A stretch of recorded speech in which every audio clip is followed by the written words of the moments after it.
power and its place in today's world is our topic. We all know how in World War II it was air power that tipped the balance. Our superiority in the air made victory possible. But this is hardly the time to do any sleeping. Aerial weapons are not static. They continue to grow rapidly. And that growth means we who are interested in the security of democracy, we must readjust some of our ideas of world geography. Air has been shrinking distances between nations, creating new frontiers. This is a North Polar projection, and from the standpoint of our security today, it shows the most important part of the world, the area between 30 degrees north latitude and the North Pole. This is the area in which the strategists of our Air Force are most interested. They call such thinking the polar concept. Briefly, the concept is this: only great industrial nations can wage modern war, especially atomic war. All of the great industrial areas of the world lie between 30 degrees north latitude and the pole, including the United States. Now, the shortest distance, the airline distance, between our country and any possible aggressor is across the polar ice cap. We used to think of that ice cap as a shield because no hostile navy or ground army could advance across it. But air power ignores the terrain underneath. If we should be attacked by air in the foreseeable future, this is our frontier. I speak of air power as distinct from land and sea power because in World War II, our air forces demonstrated a new strategy of war. To understand it and its meaning for our future, we should look back upon the classic strategies, the ones that have decided the fate of nations and peoples in the past. The oldest strategy is that of capture, the method by which land armies try to win a military decision. To achieve capture, the attacking army must cut through or get behind the enemy across his lines of supply. One way to do this is the flanking or turning movement. In World War I, both the Allies and the Central Powers tried to outflank each other, but each movement was met by a counter-movement until there was a static front, a stalemate.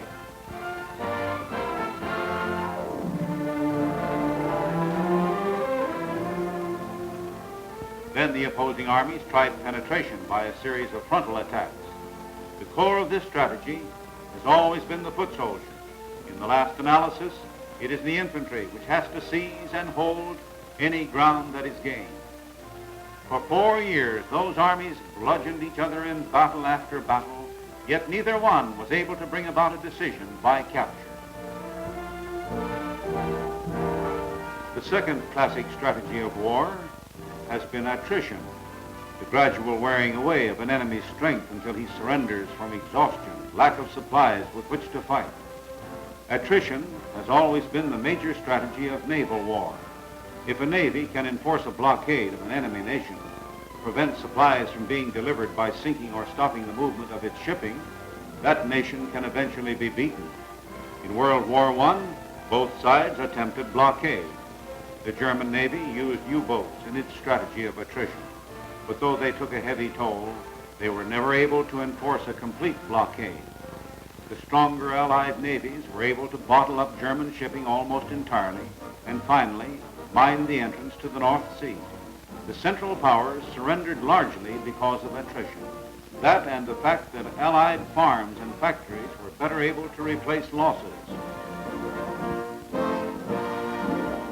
Aircraft were first employed as military weapons on a large scale in World War I.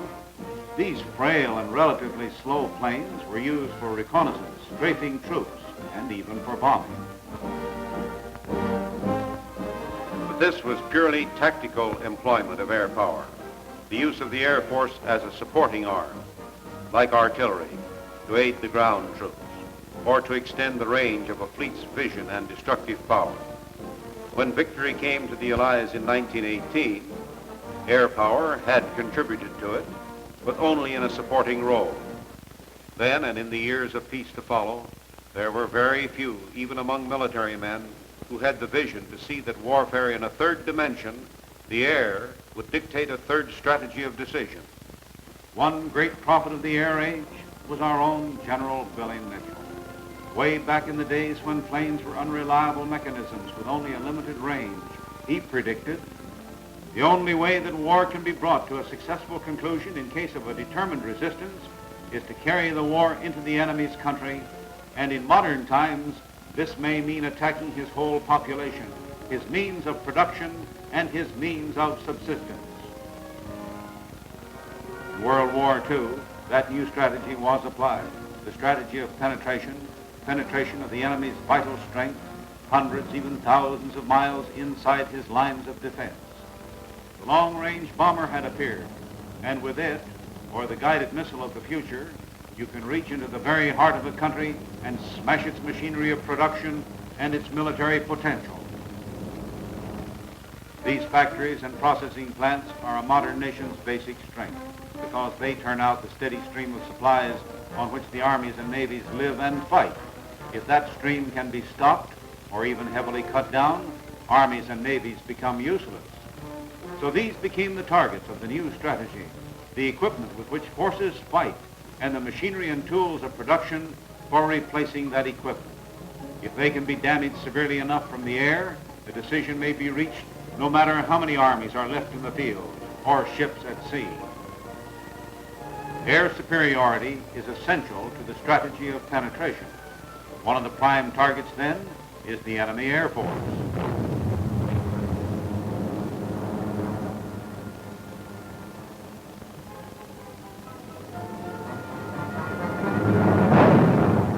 Sufficient bombing of the enemy's aircraft factories, as well as the industries which supply them, will dry up part of his replacement aircraft, while aerial combat with a superior attacker will ultimately destroy the rest. Once air superiority is achieved, you can destroy the enemy's strength piece by piece, cut his lines of interior communication, wreck his centers of production, and isolate his forces from their supply sources.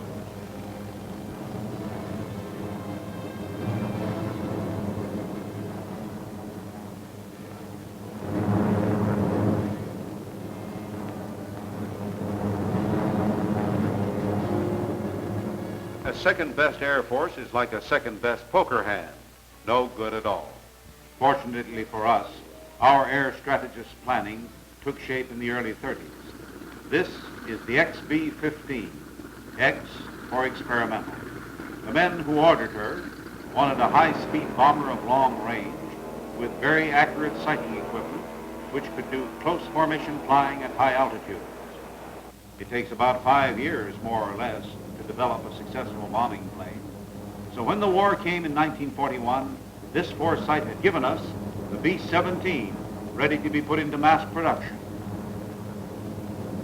The earlier strikes of our Air Force were largely experimental in nature and were confined mainly to attacks against the enemy airfields, submarine pens, and marshalling yards.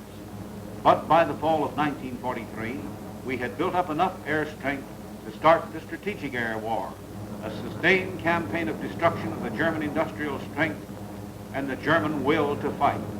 This operation was called the Combined Bomber Offensive, and its first target was the German Air Force, and its bones and muscles, the German industry which supported it. Methodically, the big bombers pinpointed critical elements of that target, such as aircraft engine factories, ball bearing plants,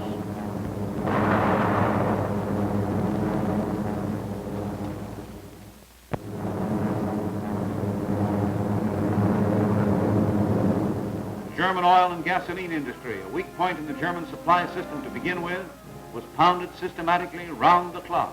And in 6 months, Germany's accumulated stocks of oil and gasoline were used up, while consumption ran way ahead of production.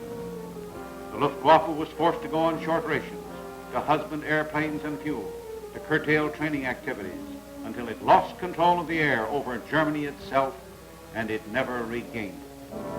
Objective number 1 had been achieved, and our air forces could exploit their domination of the air with disastrous effect on enemy ground forces. The effect on German air power was not the only result of our attack on oil. What happens to a mechanized army when its supplies of fuel are cut off? Things don't move. Allied infantry, overran thousands of German tanks and vehicles stalled for lack of gasoline. In key battles, German generals could not regroup their troops quickly enough. The men were marching on foot instead of riding in trucks. What happens to producers, the workers, in sustained, round-the-clock bombing? It's difficult to live under these conditions and produce well. And when you do go to work, you may be pressed into a labor battalion to repair bomb damage.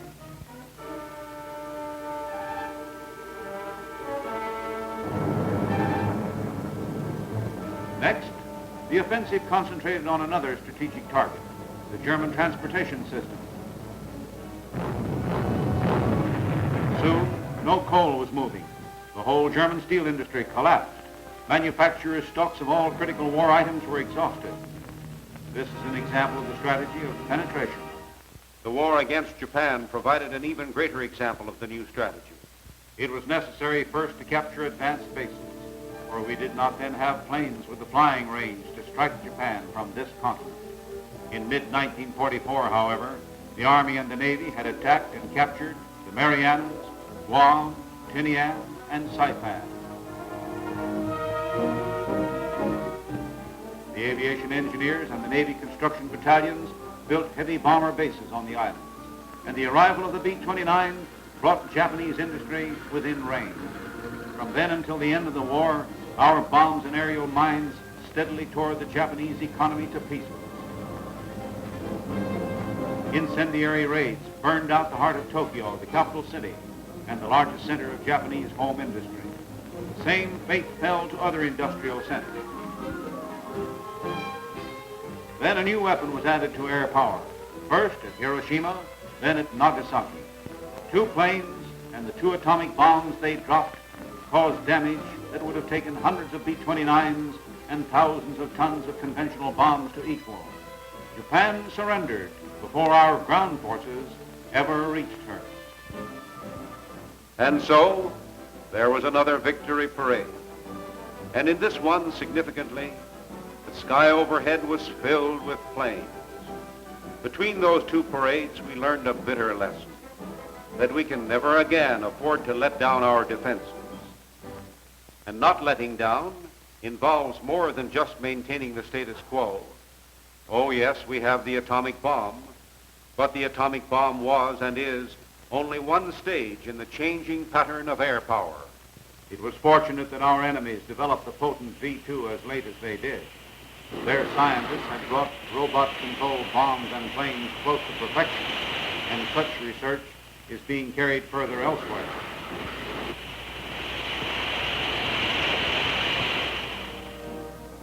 Today, our Air Force strategists are concerned with the top of the globe, the polar concept. Yet they know that as ever new longer-range instruments of air power are developed, there may be new and different frontiers of the air, that there can be no Maginot-Line thinking in ideas of air strategy. And they know that the best way to prevent aggression is to possess such offensive strength that it will discourage any possible attack.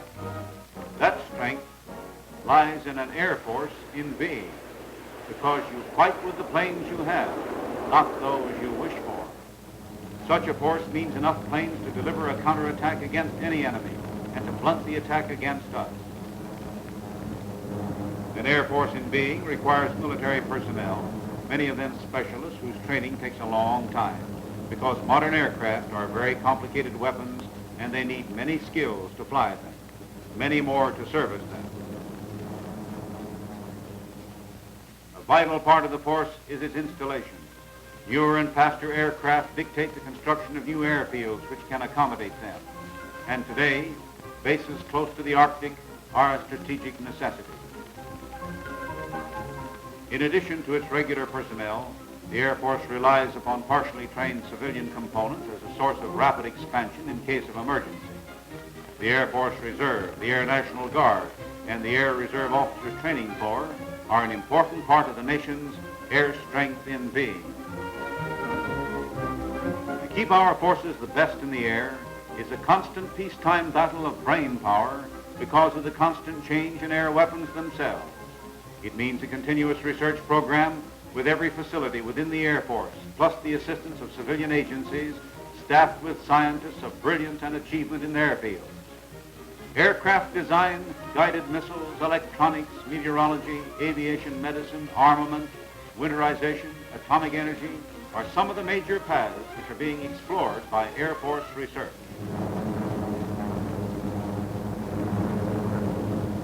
World War II proved that modern wars are fought on industrial production lines as much as they are in theaters of combat action.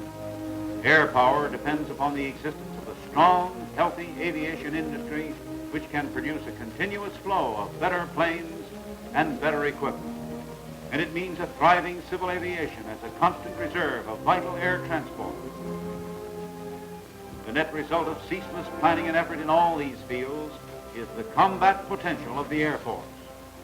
These are the things we have to have now to maintain air power second to none.